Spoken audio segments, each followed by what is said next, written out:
Hi everybody, welcome to Motions Debrief, an initiative by the Debaters Council of Sri Lanka where we break down motions at recently held tournaments. My name is Husnaa. I was a former debater of Bishop's College and the Sri Lankan Development Squad, and I am currently the coach of Asian International School. So today I'll be breaking down the round 3 motion at the Bishop's College tournament, and this motion has an info slide.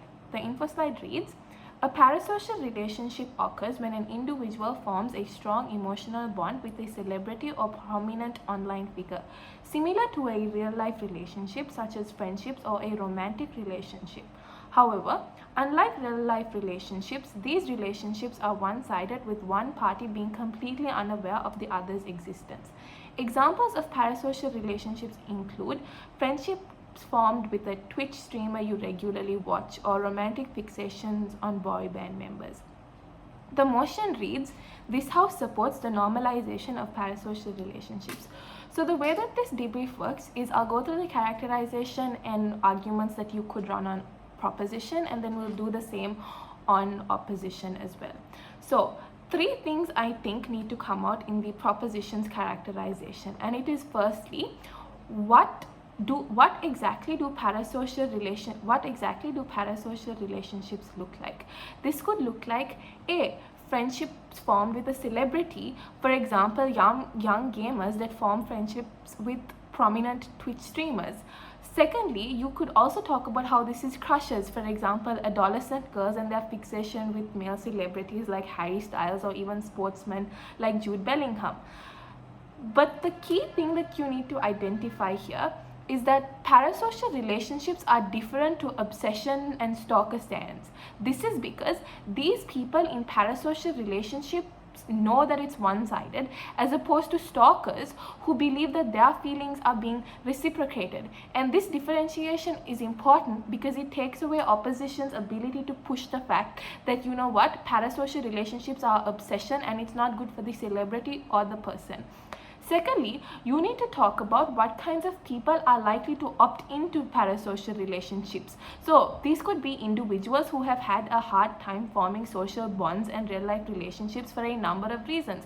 It could be because they are bullied children who don't have any friends, or they have social anxiety which prevents them from making friends. You could also go the extra mile to characterize this as being like normal people who engage in these forms of relationships as a form of escapism. For example, these could be college students who keep up with the latest Taylor Swift news and her daily gambits as a distraction from their endless assignments and tasks. So these could be normal people who engage in these kinds of relationships as well. The reason that you're saying this is to establish that parasocial relationships aren't some weird obsessive thing, but a normal, somewhat healthy relationship. And it is important for both sides to take note of the fact that on either side, parasocial relationships are going to exist. This debate is whether we are for or against the normalization of it. So the first argument, you can talk about how it helps those in need of it, right? And highlight that this debate focuses on people who cannot form relationships, and that this is the best alternative for them. So the thesis of your first argument then would be to prove that there is valuable emotional support and a sense of belonging that is provided through these parasocial relationships. This is because in an increasingly digital world, parasocial relationships are a way of fulfilling emotional needs that might otherwise go unmet, especially to the vulnerable stakeholders that we established in our characterization. So firstly, let's talk about the emotion. We can talk about the emotional connection that comes about with it. So this could be to find comfort in engaging with celebrities and online figures who resonate with their interests, values and feelings, and this creates a sense of companionship and understanding. For many individuals who fail to make emotional connections, this sort of relationship can provide them with a sense of stability and emotional support that they are unable to get from real life interactions. And it is important for you to highlight here that people are going to pick celebrities that they can resonate with, that they like, that they find like they have common values with. They don't just go about and pick any random celebrity to form parasocial relationships with. Secondly, talk about how this is a way of providing these vulnerable stakeholders a sense of community and shared identity. For example, there are fandoms and online communities. This is because these are relationships that can foster a strong sense of belonging and community, especially to those who are unable to form these kinds of relationships. Because think about it, right? When you as a person with social anxiety but you like to game, you go ahead and join a Twitch stream of this individual that you like. You obviously are become a part of that like fandom, right? And there are similar people with similar interests, so these are people that you can end up forming relationships with. So talk about how that benefit is likely to manifest at the point at which these people join parasocial relationships, because they meet individuals who are like-minded and who have the same interest. This sort of collective engagement can help individuals feel part of something that is larger than themselves. So by normalizing parasocial relationships, we recognize and validate these communities and acknowledge the positive impact that this can have on their life. But thirdly, you can also talk about accessibility and inclusivity, because these are relationships that are accessible and inclusive to anybody, regardless of who you are or where you're from. And this allows people to engage with and feel connected to someone that they admire without feeling the pressures and challenges of a real life interaction. And this is important, right? Because we're talking about people who find real life interactions they find it difficult. So this means that by normalizing parasocial relationships, they can engage in emotional connections in a safe and non-threatening way, and they get to experience companionship and support. And this sort of thing contributes positively towards their mental well-being. So the impact of this argument is to portray that, look, once you normalize parasocial relationships, you allow these individuals stepping stones where they can use it to build relationships and slowly get used to the fact and go out there and form like actual relationships in the real world. So it's basically like practice for them to form relationships online with celebrities, with other people who are part of that fandom or that online community, and they later go on to form real life relationships. The second argument, then, you can either talk about how you can motivate people to do more good in the world, or you can also talk about how they have they are able to have a better relationship. So what I mean by talking about how this is motivational to people, it's that when you normalize parasocial relationships, they can serve as a source of positive influence and role modeling. This is because when individuals form parasocial bonds with public figures who promote healthy behaviors, positive values, and promote good social causes, these are things that these individuals are likely to replicate. And when running this argument, you need to differentiate this from idealization. This is not idealization, this is simply you agreeing with something and replicating that behavior. So when we're talking about inspiration and motivation, this looks like fitness influencers that might encourage healthy living, mental health advocates that might share coping strategies, and activists that promote social justice. When people form parasocial relationships with these types of figures, they often adapt these positive behaviors. And this is important because these are attitudes that will benefit them in their own life. By normalizing it, we acknowledge the potential for these connections to drive not only personal growth, but growth in the community as well, because you inspire positive change and you encourage individuals to pursue their goals. Secondly, you can also talk about how it is a form of role models in underserved communities. This is, for instance, parasocial relationships can be particularly important for individuals from marginalized communities who lack a role model within their community.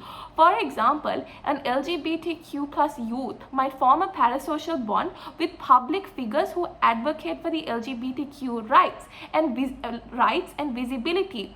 This means means that you make them feel empowered.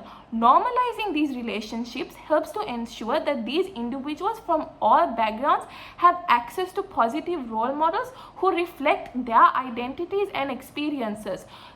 And also, when you have positive role models, and because we established in our first argument that it is likely to be positive role models because people aren't going to just form parasocial relationships with like anybody, it's going to be specifically people they resonate with. This could also lead to social good, where you, and especially like celebrities and influencers are known to use their platform to spread positivity because of other mechanisms in place like cancel culture. So you can spread social good through these forms of relationships. And lastly, you can also, as a separate argument, you can also talk about how when you watch your favorite celebrity have a number of relationships in real life and it looks really fun and it looks like something lovely to have, you would also want to have it, which is why watching these celebrities having relationships might encourage you to have real life relationships as well, and that is good. Okay, so that is most of what I thought about for the proposition bench. Let's move on to the opposition bench. So for opposition, what I thought about was that as in characterization itself, you need to run the fact that parasocial relationships aren't this healthy, rosy picture that the proposition is trying to portray to you. This is, so you can come out and like say that it has a lot of manipulation and unhealthy emotional investment. So, and secondly, you have to agree, like, yeah, we are talking about vulnerable people in this debate who can't form real life relationships, but parasocial relationships are the worst alternative and not the way that you fix the problem. So you are agreeing with the stakeholder that this debate is trying to protect, but you believe that the proposition bench is making the problem worse. So the first argument then that I thought of was how this is an unhealthy alternative and will lead to worse outcomes. And this is where you characterize what parasocial relationships actually look like. You can do it at the top itself, but it becomes kind of repetitive. So I would recommend putting it in your argument itself because it is kind of analysis. So the thesis of this argument then is to prove that vulnerable people will use this to further isolate themselves. And this is firstly because of the first part of this argument then is to talk about the nature of parasocial relationships. And this is two things. Firstly, it's a lot of unhealthy emotional investment because it is inherently one-sided, and this can lead to unhealthy emotional investments, which will in turn create unhealthy dependencies. Individuals will invest too much of time and emotion and mental energy into a relationship where it is not reciprocated. The implication of this analysis is that this will distract them from building real-life relationships that are reciprocal and important for their emotional well-being. This is made worse on the proposition bench because the normalization makes it seem like it's a good alternative when in reality it's not. Secondly, the nature of parasocial relationships in itself contains a lot of manipulation and exploitation.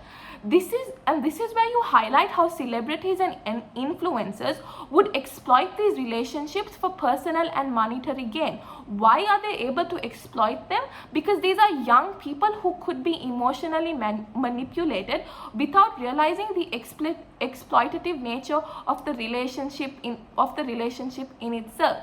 The second part of this argument, and this is the most important part of the argument, is to portray how this will manifest in the real world.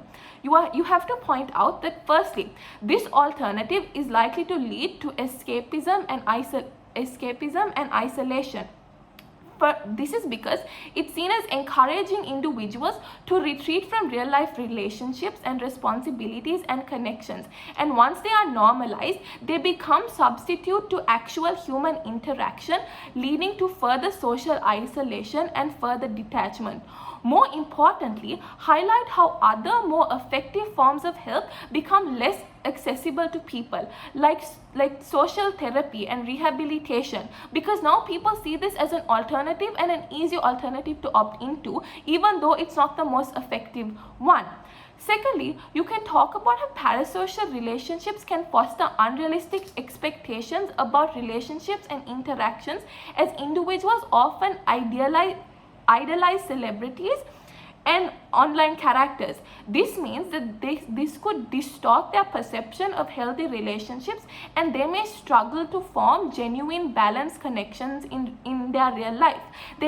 So the implication of this analysis is to say that if proposition is saying that this will help vulnerable individuals form a relationship, but the reality of it is that they build an unhealthy idea of what a relationship actually is like, and now they don't know how to act in relationship, what exactly is the point of parasocial relationships? And this is really important to highlight, because this is where you prove that it is an ineffective form of help towards these people. The third part of this argument is to prove that there is potential for this already unhealthy parasocial relation to turn into obsession. And the way that you do that is just to prove that people are irrational and will always take things too far. So you can either say that parasocial relationships entail that you are emotionally bonded with a specific celebrity, which means we are likely to act in the best interest of the celebrity that we are bonded in, even if it comes at some cost to ourselves and others around us. You can also use like the other generic reasons for people's irrationality, like emotions, ignorance, prejudice, and preference. The second argument then is how it leads to worse relationships. And the thesis of this argument is to prove that now these vulnerable individuals who are already unable to form relationships have a distorted relationship dynamics with unrealistic expectations. And you argue, so the way that you do this is you argue that this is uniquely brought about by the normalization of parasocial relationships. This is because parasocial relationships idealize interactions and creates a fantasy that negatively impacts individuals' ability to navigate and maintain meaningful and balanced relationships in the real world. The first thing then is to say that emotional disconnection in real life relationships. Why does this happen? Because they have a skewed understanding of how exactly you form emotional bonds, but more than that, they have formed emotional bonds with distant figures. So they don't understand concepts such as emotional intimacy or reciprocity. Real life relationships are things that require things like vulnerability, compromise, emotional availability, and these are just factors that these individuals cannot understand by simply engaging in parasocial relationships. But secondly, it is a one-sided emotional dynamic which could lead to disconnection because you're accustomed to this passive emotional role. That is to say that because you're accustomed to no reciprocity with emotions, you will begin to expect that in your real life. So your expectations for real life are similar and you expect low levels of effort. This means that you will fail to recognize the need for mutual care and you will be unable to maintain relationships in your real life. But secondly, it trickles down into romantic relationships as well, right? Because parasocial relationships are formed among celebrities who present themselves in an ideal manner through their appearance, lifestyle, and personality. So you expect perfection and flawlessness from your partner. You think that there is no room for constant positivity, and you think that it's unending devotion no matter what, even if you mess up 100 times.